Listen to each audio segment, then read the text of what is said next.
Damn, it's getting cold outside. You know what that means. Alright then.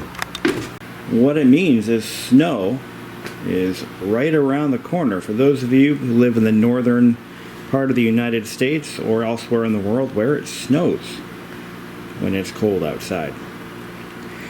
So I thought this would make a great opportunity to do a review of this Toro PowerMax 824 OE. And even better, this machine now has 2 complete winter seasons under its belt, and it's still in production, and you can buy this exact machine today for the same $850 I paid for it 2 years ago, according to HomeDepot.com. Now, where do we start on a review like this? Well, I get a lot of feedback from my product review videos, and either I provide too much information or not enough information in one particular narrow area that only 1 or 2 people on planet Earth would really care about. So I tell you what I'm going to do. I'm going to do this review my way, and if you hate it, move on and watch another one from somebody else. If you love it, give me a thumbs up. If there's any specific questions that you have, I'm happy to answer them. So if you watch this review and you're like hammering on the keyboard, this asshole didn't tell me about this, well, guess what? I read every comment I receive, and I will respond if you ask nicely. So let's get on with it. So yes, I bought this machine in the early winter of 2018, and I have to say, it has been fantastic. I actually have only one complaint about this machine, and that was the same complaint that I talked about the first year of ownership. Yes, I've done this video before. But I figured now I know the machine a little bit better. And, you know, it's got 2 years under its belt, so let's talk about some weaknesses too. Okay, for starters, Toro is using the Lonson engines on their, well, at least on their big box store machines. I believe it's the same engine they use whether you buy it from a big box store or a dealer. It's a Lonson 252 cubic centimeter motor. Fun fact, the 824 used to mean, as far as I know, 8 horsepower, 24 inches. Problem is, recent legislation as of, 15 years ago, small engine manufacturers are no longer permitted to tout their horsepower ratings because allegedly they're somewhat misleading. So the only information you're going to find on this engine is its displacement and torque numbers. So if you're into torque information, torque output information, well, this must be your year. This is an overhead valve Honda clone engine based on a very old Honda motor design, and of course the Chinese engine makers have tweaked and modified these designs like a game of telephone over the years. So I don't believe Honda parts will bolt right onto this, but you're free to try. It is, after all, a free country for now. Or used to be. So anyway, as far as the engine goes, I have not had a single problem, and I was hesitant to buy a machine with a Chinese engine. This is the first Chinese-made engine I've ever owned. And I come from a long line of, Briggs & Stratton and Tecumseh gearheads. I myself spent most of my childhood servicing Tecumsehs and Briggs & Strattons that were made in the 1980s and 90s. And I love those engines. I really do. Some of the earlier Chinese engines that came over from the land of the... I almost said the land of the rising sun. That's Japan. Anyway, some of the earlier Chinese engines, I believe, had a lot of issues with, metallurgy and rubber and plastic components degrading before their time. But this engine so far has held up pretty well. It has no oil leaks. I do change the oil religiously. At the beginning of each season, I've already changed the oil in this motor. I haven't put enough hours on this engine to really do a complete break-in, to be honest. This thing must have less than 4 or 5 hours on it total, and I'm being completely honest. It doesn't get a lot of use. And I may have overbought Snowblower. I could have gone with a much smaller machine, believe it or not. My lot size is only 9,000 square feet or 8,500 square feet. Subtract some 1,500 square feet the house takes up, footprint-wise. That's not a lot of property. And I have a 2-car driveway. So not a lot of snow blowing really needed, but it's nice to have. So the engine usually starts in the first pull. This does not have an automatic choke. You just throw the choke into choke position, prime now when it's cold, or when it hasn't been run in a while, you definitely want to prime it 8, 9, 10 times. Don't worry, you won't flood it. Make sure the throttle is on the rabbit, not the turtle, and usually first pull fires it right up. It does have an integral engine or fuel shut-off switch. This is actually handy if you're going to be shutting it down for an extended period of time. Simply crank the shut-off into the closed position where it is now and let it run until it runs out of fuel. There you go. The other thing I do to keep my machine in tip-top shape is I run fuel stabilizer in all of my stored gas. That way it doesn't go bad throughout the season. As for oil changes on this machine, yes, I've done 2 oil changes. The first one was Glitter City, as every first oil change often will be, and that has been the case with all of my power equipment that I bought new. And the subsequent oil changes will get better and better. So you definitely want to make sure you do your oil changes on a regular basis, because you don't want all that break-in material to be floating around in there. Remember, these engines do not have an oil filter outside of maybe a pickup screen. So, and all right. Fortunately, I have not had to use the electric start. On snowblowers, electric starters are handy for those excruciatingly cold mornings. And it just doesn't want to start, so it wants to give you a hard time. I have not had that problem. My father's Arians that they bought back in 2002, it definitely had a major cold starting problem, even when it was new. So, haven't used the electric start. Hell, I don't even know if it works. I'm sure it does, but I've never used it. Now let's get to what anyone buying a snowblower cares about. How does it handle different types of snow? Well, in southern New Hampshire, I live in a more urban area than I used to. So I haven't found that it's more. It seems like the closer to the city you are, the less snow you get. That's been my experience.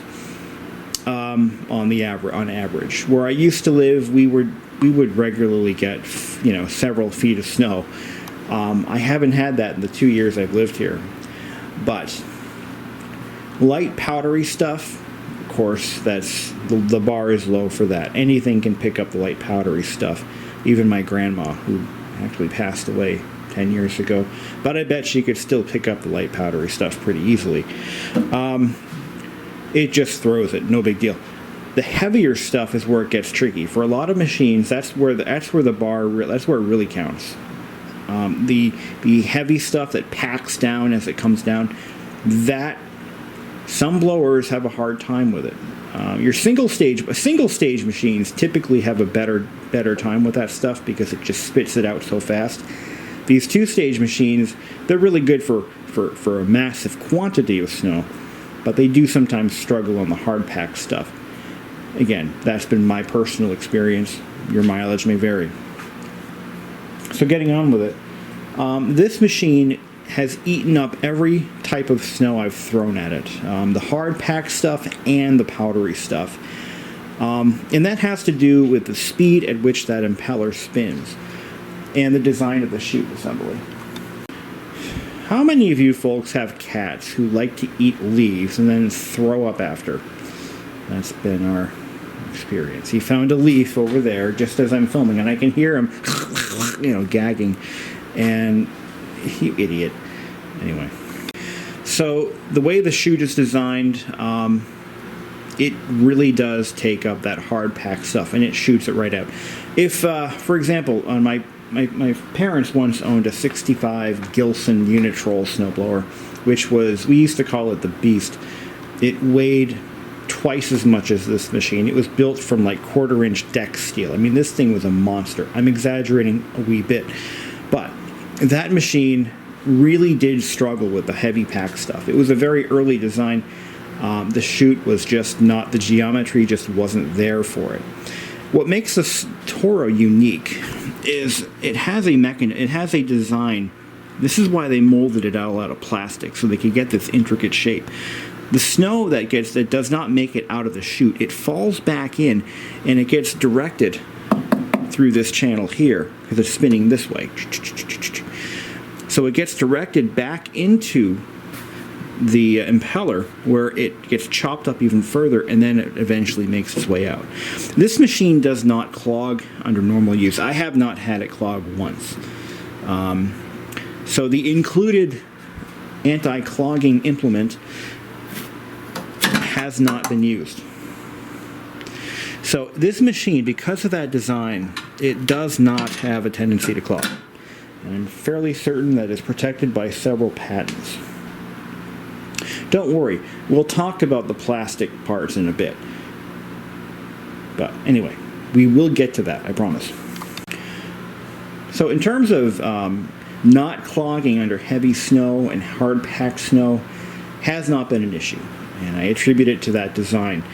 And of course the overall drivetrain, the speed at which it runs, that has a lot to do with it. Another thing that snowblower owners and prospective buyers might care about is how durable is the drivetrain. Oh, we'll get to that too. How about now?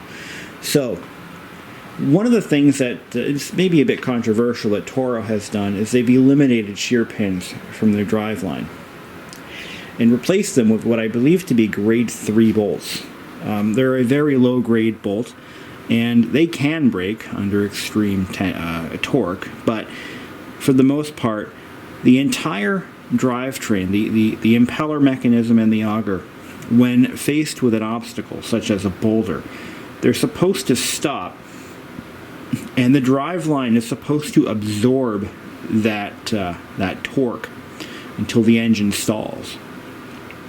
In contrast, for example, my father, who has an MTD snowblower, sold under the brand name, his was a Cub Cadet, but they sell the same machine as a Craftsman or a Troy-Bilt or whatever brand name they're using today, or multiple names.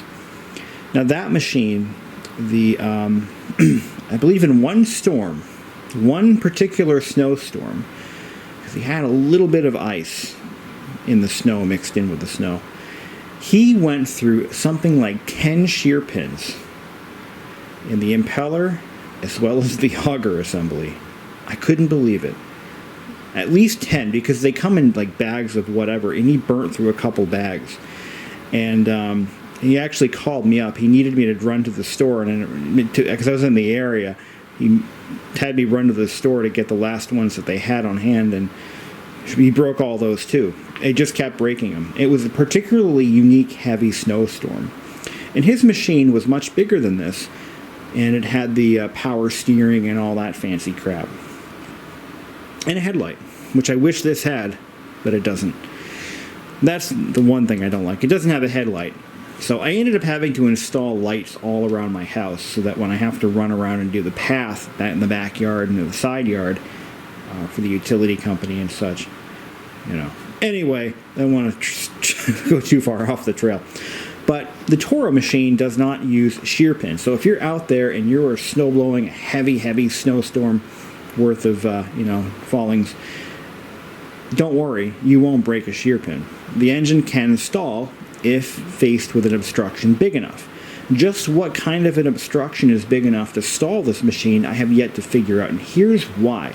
And it plays into the plastic upper housing of the upper blower housing assembly. So you're going to take a look at, let's just take a look at this thing, and you're going to see, Tommy's going to take a look too. He's really curious. He's actually in the market himself, I think. So you're going to see a lot of gouging, scratches, gouging. Look at that right there. That's a doozy. Look at that. Scratches up the yin-yang. And if you look up inside the blower housing here, this is the recycler, if you will.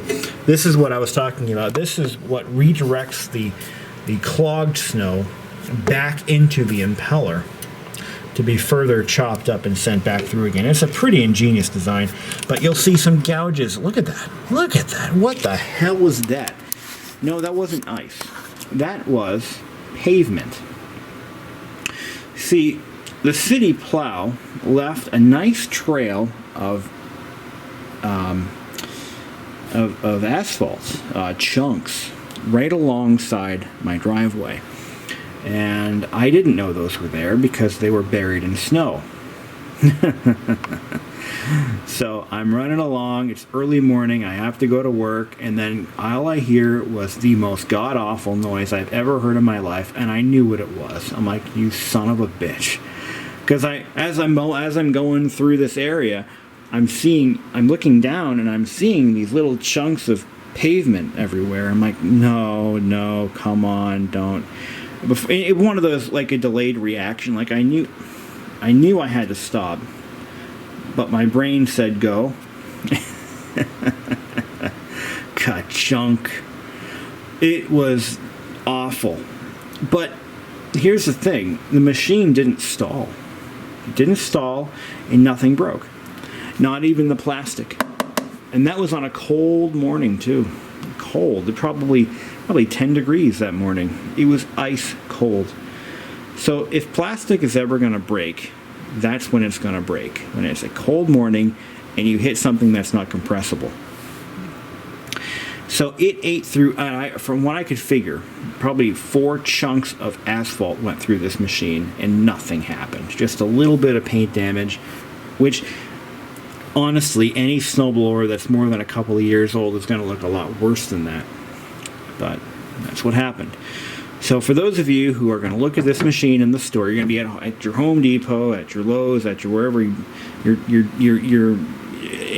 Toro dealer, whatever, and you're going to look at that plastic. You're going to look at that plastic, and you're going to look at the Cub Cadet next to it, and you're going to buy the Cub Cadet because that's plastic, and plastic is bad. But I'm here to tell you, I was skeptical too. But after doing some research, I found out that this material isn't just ordinary plastic. It's a particular grade of plastic that is very, very impact resistant, even in cold temperatures. So don't let that dissuade you from buying a Toro. The thing is, I'm sure they put their name on the line when they started doing that. And the reason they did it, like I said earlier, is so that they can mold very cheaply. Yes, it's a cost thing too.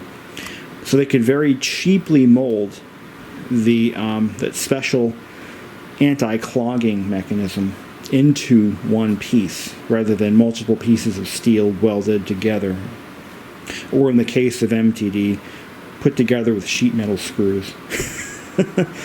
And if this should ever break, it's not that expensive to replace. I don't recall what it costs, but you can buy this part if it ever does fail. And it's an easy part to replace. So don't let that be the stopping force for your taking home of a Toro snowblower. The other thing I like about this machine is just look at it. I mean, it is a badass looking machine. And it's not just for show. The way Toro designed the chassis of this machine, it is basically one piece. It is not bolted together in the middle like everybody else. Toro's machine is actually welded. All pieces are welded together.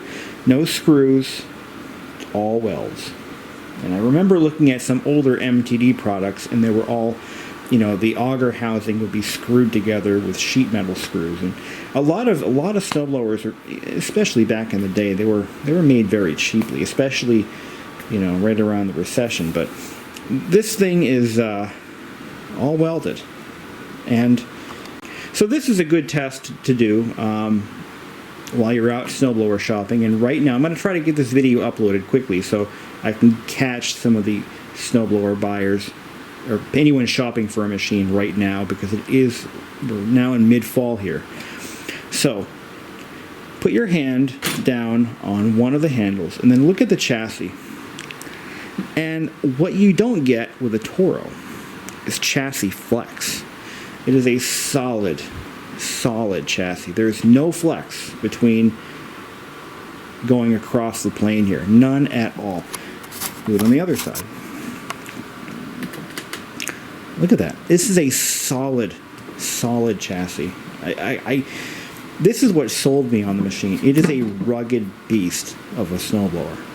And yes, it has its wear parts. It has its items that are going to fail on no matter what you buy. You know, it still has bearings. It has pulleys. It's got a rubber drive wheel. I mean, these are all things that are going to fail no matter what you buy because, again, nothing is made like it used to be. As for service, like I said, I have changed the oil twice on this machine, and that's all it really needs. Spark plug probably every couple seasons. I don't have enough hours on this machine to warrant a plug replacement, but the oil changes are very easy to do.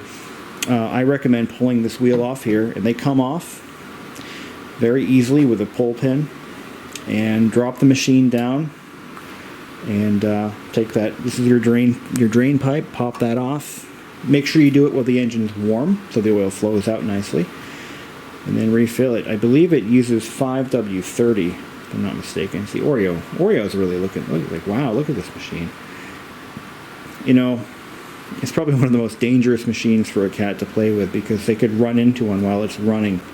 So Oreo's really checking this machine out. He's thinking about buying one himself, and Tommy as well. They're really into this. It's just what they do. Okay, belts. I haven't had to do belts on this, but when I was younger and I had my own snowblower and I was making money snowblowing my neighbors' driveways with it, I actually had an Ariens, a 1970s Ariens, and that thing would break belts all the time. And again, we were using whatever belts we had laying around the shed, but I have not had to do belts on this so far. That would be one of the things that's going to get a lot of wear if you run this machine hard and heavy stuff. So let's get on to that. So this is one of the biggest reasons I don't... Well, let me rephrase that. This is one of the things I do not like about this machine, and that is the drive speed. So on most snowblowers today, and I'm going to get into another... Well, we'll talk later about the competition, but right now, this machine uses the tried and true friction wheel transmission. So basically it's the engine is spinning an aluminum disc. It spins like this, like a CD. And the side of that transmission that drives the transmission, that drives the wheels and the auger, well, in this case, the part that drives the wheels is a rubber wheel, a friction wheel. And when the clutch is pulled in, it presses that rubber wheel against the spinning disc. And depending on where that wheel is in relation to the center of the disc is how fast or how slow the machine will move. So, in this case, when that rubber wheel is right towards the middle, it's going to move at a lower speed. And as you slide this gear selector towards the higher speed, it pulls it towards the edge. Now the problem lies in gear position number 1, forward position number 1. It's basically right at the center of that disc. The way you adjust this transmission, so what you're going to do is you're going to adjust the position of that rubber wheel in relation to the selector number, okay? So the problem that I have is it doesn't move slow enough. You adjust the position by turning, there's a turnbuckle here. Actually not a turnbuckle, this one has, you just pull this pin out and there's a threaded rod here. And you just move this up or down to change where gear selection number 1 lands on that disc. And I have it at a point where I can get it to reliably move forward on first gear. And when I pull it into the first reverse position, it reliably engages reverse at a low speed. But here's the problem I'm having. And I've tried many different positions. I've tried to, one thread or one turn in or out, just kind of fine-tuned it. I had to do this when I bought it because it was not properly adjusted from the factory. Trying to get it to move slow enough at a crawl has been impossible. So the first gear is really too fast for what I'm trying to use it for. It's really what I'm getting at. So the one improvement they could make is really just lower the gear ratio a little bit, or raise the gear ratio so that it can move slower at low speeds, while still being able to engage in reverse. I had somebody comment, I tried to explain this in a previous video, and they didn't think I knew what I was doing, but I've been doing this kind of stuff since I was 9, so I've never had this problem with a snowblower before. So basically, the too long didn't read is that first gear, regardless of how you adjust the selection rod, is not slow enough. And that's really all I can say. Toro is known for their quick stick shoot adjustment lever. This has been awesome. This works really well. I rather enjoy the ease of operation of this quick stick. So if let's say I'm snow blowing the driveway, right? And sometimes I'll aim it this way, sometimes I'll aim it this way. If I realize I'm in the wrong position, I can just quickly grab it and whip it over. Of course, you don't want to be too rough with it. There is a lot of plastic here. You really don't want to be, gripping it and twisting the lever too fast because you can break things. It is all plastic. Let's be realistic here. Lubricating this whole system, by the way, I use fluid film. Fluid film is awesome. It's lanolin oil, and so it's completely safe. It won't eat plastic. It won't eat rubber. But what I do is I shoot this thing with fluid film. It gives it a nice gel-like. Once the solvents evaporate out of it, well, there's no solvents, but once it naturally hardens up, it turns into almost like a grease, and it really works well. That's how I lubricated the whole chute and the levers and everything up here. And after 2 seasons, it's actually still doing a pretty good job. Now, there are some obvious weak spots that are going to be failures. Let's take a look at some of those. So any snowblower is going to have its failure points. And I'm looking at a couple of things here. Number one, take a look at this. So this spring is connected to this lever by that tiny bit of plastic there. That's going to break, guaranteed. Same thing over here. Actually, no, this has the cable running into it. Probably not going to break so easily, but it won't take much for that to break. You'll see a lot of plastic here. This is actually because it was next to my saw. I didn't do a good job cleaning it off. That's just plastic sawdust. But parts like this look like they're going to be fairly easy to change out when that time comes. Any snowblower you buy, regardless of what's on the nameplate, you're going to want to take your wheels off first thing. Once you get it off the truck, take the wheels off and get some axle grease or wheel bearing grease and grease the axles. Then slide the wheels back on. Reason being, and I've had this happen to me when I was a kid. I was trying to fix a neighbor's snowblower, and they didn't do that. After about 5 years of use, enough rust formed on that axle to where we could not get the wheels off. We had to ruin the wheels, torch them off. I mean, they wouldn't come off. And it was in the middle of winter, and they needed the tire changed, and we just couldn't do it. So save yourself the hassle, grease the axles. That actually rhymes. That should be a poster on the service desk. I crack myself up.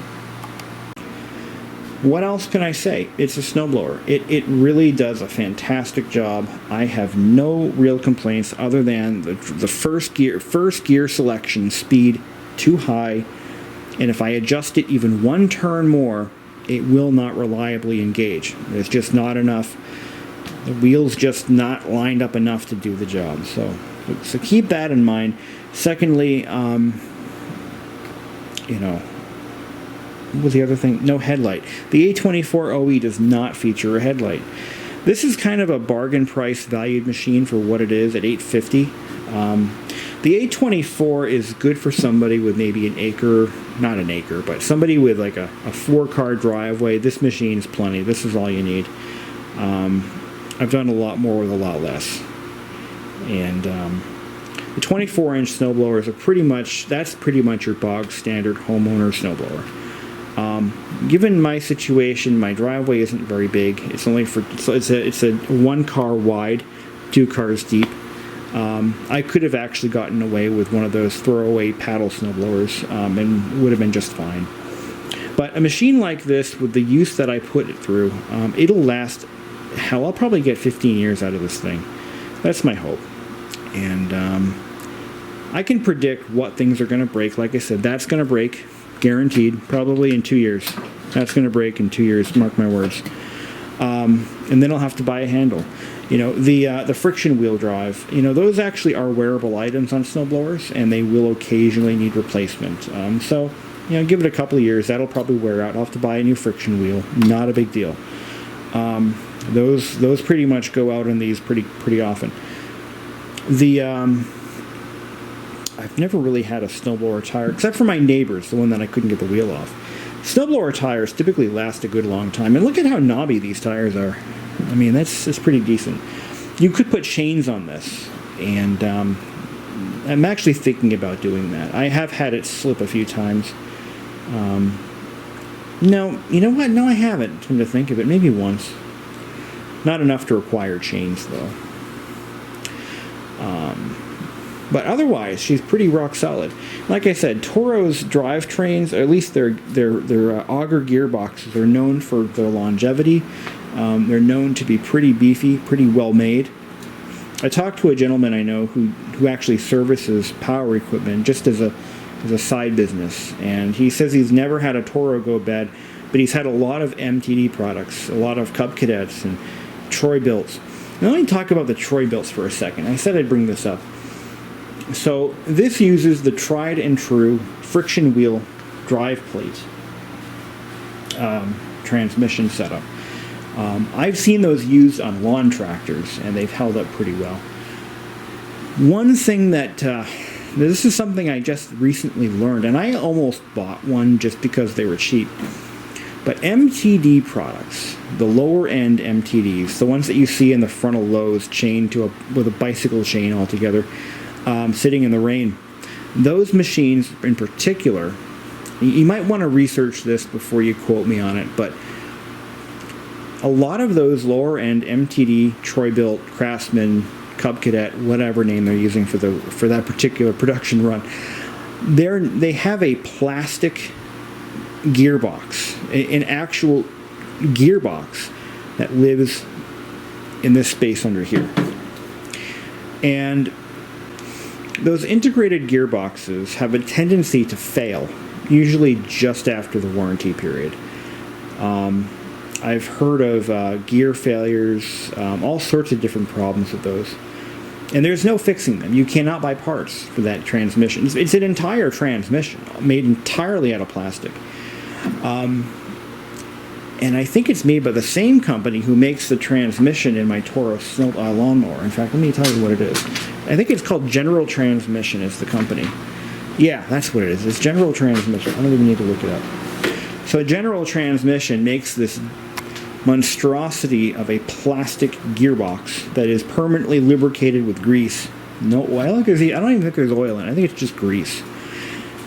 What happens is those wear out rapidly. Within the first 2 years, definitely within the first 2 years under normal use. And essentially when that part fails, you can replace it, but if you were to do it yourself, it would still cost a fortune. And if you bring it to a service center, it might total out the whole machine. Something to consider.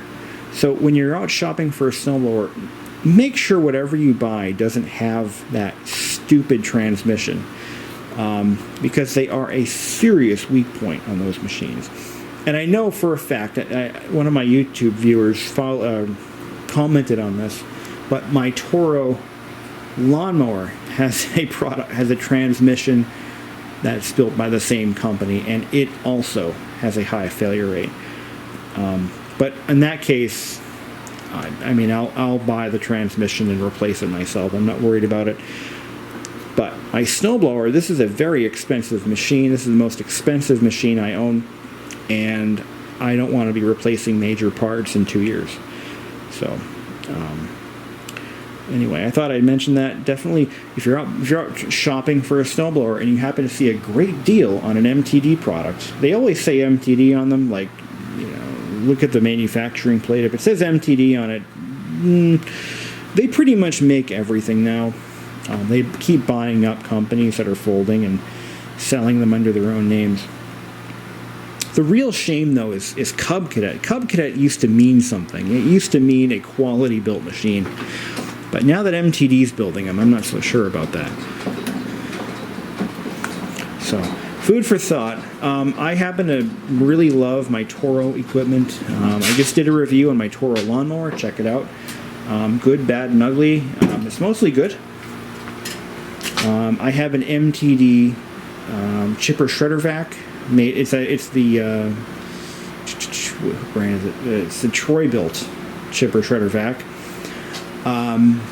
And I have very little to say that's good about that machine. That is my only MTD machine right now, and I don't have a lot of good things to say about it, but they kind of have a monopoly on those right now, so I had to buy an MTD. So it is what it is.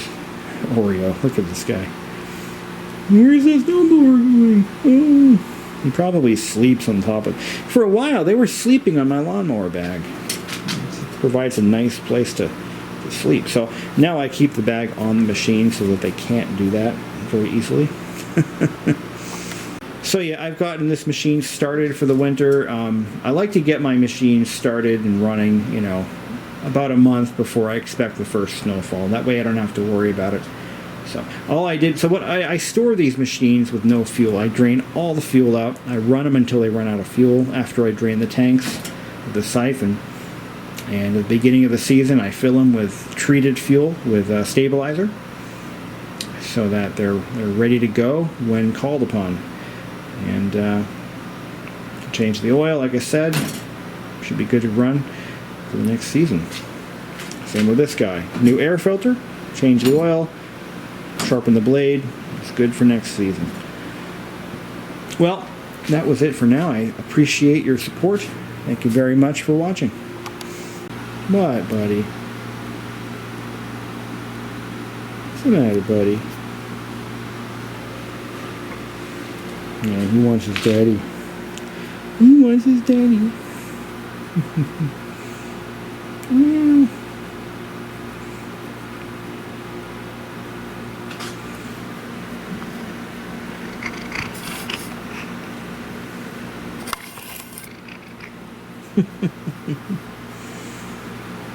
It's kind of he's not camera shy, for sure. Yeah.